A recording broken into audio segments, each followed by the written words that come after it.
J'accueille Célia Gatsongo en plateau, bonsoir. Bonsoir. De la rédaction de TV78, plusieurs données à retenir dans ces deux scrutins, régional et départemental, et notamment une donnée qui est la plus importante sans doute, celle de l'abstention qui atteint des niveaux records, c'est du jamais vu. Oui, jusqu'ici, sans parler des référendums, les élections les plus boudées étaient celles des européennes de 2009, avec une abstention à plus de 59%, et hier, dimanche 20 juin, record battu avec une abstention de 66,74% pour ces élections régionales sur toute la France.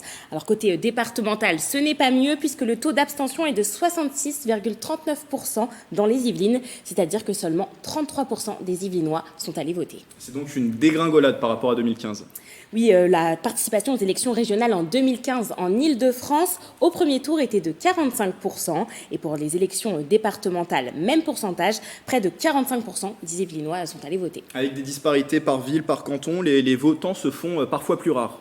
Pour les élections départementales, sur 32 370 inscrits sur le canton des Mureaux, seuls environ 8 000 personnes sont allées voter. Même scénario pour le canton de Trappes. Et les cantons de Mantes-la-Jolie, Limay ou encore Conflans-Sainte-Honorine ne sont pas en reste avec un taux d'abstention d'environ 70%.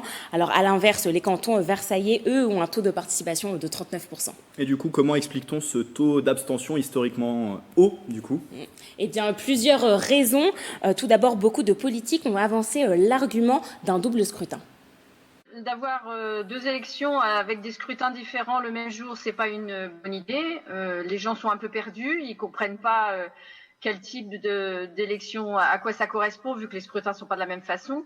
Et c'est notre responsabilité en tant que politique, mouvement politique, de peut-être rendre plus clair, peut-être plus présent dans l'esprit des gens l'intérêt de ces élections locales. Alors, autre cause, les électeurs pensent que ces deux scrutins ne changeront rien à leur quotidien et souhaitent aussi montrer leur mécontentement vis-à-vis des partis politiques. Autre bouleversement pour les départementales, le manque d'électeurs fait que la majorité absolue est difficile à obtenir.